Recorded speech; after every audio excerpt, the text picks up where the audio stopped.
হিন্দুদের ঠাকুরের কাছে যান, আর খ্রিস্টানদের পাদ্রীর কাছে যান, আর ইহুদিদের সিনাগগে যান, ইহুদিদের রাব্বির কাছে যান, সবার একই বক্তব্য, আপনি একা একা নিজে নিজে আল্লাহর কাছে কিছু চাইতে পারবেন না, এই ক্ষমতা আপনার নেই। এই জায়গাতেই সব বিজনেসের গোড়া। আর ইসলাম এটাই ভাঙতে এসেছে।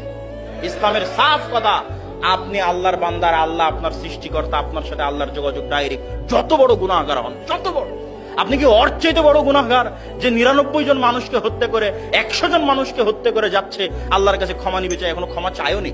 এখনো ক্ষমা কি চেয়েছে? ও তো ক্ষমা চায়ও নি।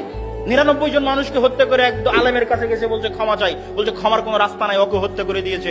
একজন বলেছে অমুক গ্রামে গেলে ক্ষমা পাওয়া যাবে, সেই গ্রামে যাচ্ছে, রাস্তার মধ্যে মৃত্যু চলে এসেছে, এখনো ক্ষমা চাইনি।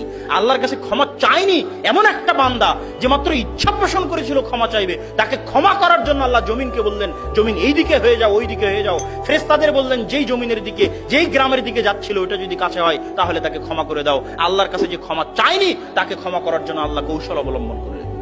ক্ষমার ইচ্ছা পোষণ করেছিল মাত্র। আপনি যত বড় গুনাহগার হন না কেন, যত বড় গুনাহগার হন না কেন, আল্লাহ আপনার ওই পীরের চাইতে, ওই বাবার চাইতে শতগুণ, লক্ষ গুণ আল্লাহ আপনাকে ভালোবাসে। ওরকম হাজারো লাখো কোটি পীর জানা করতে পারবে, আল্লাহ সুবহানাহু ওয়া তাআলা একাই তার চেয়ে বেশি করতে পারবে। আর আল্লাহ সুবহানাহু ওয়া তাআলা যদি না চান, ওই হাজার পীর একত্রিত হলে কিছু করতে পারবে না।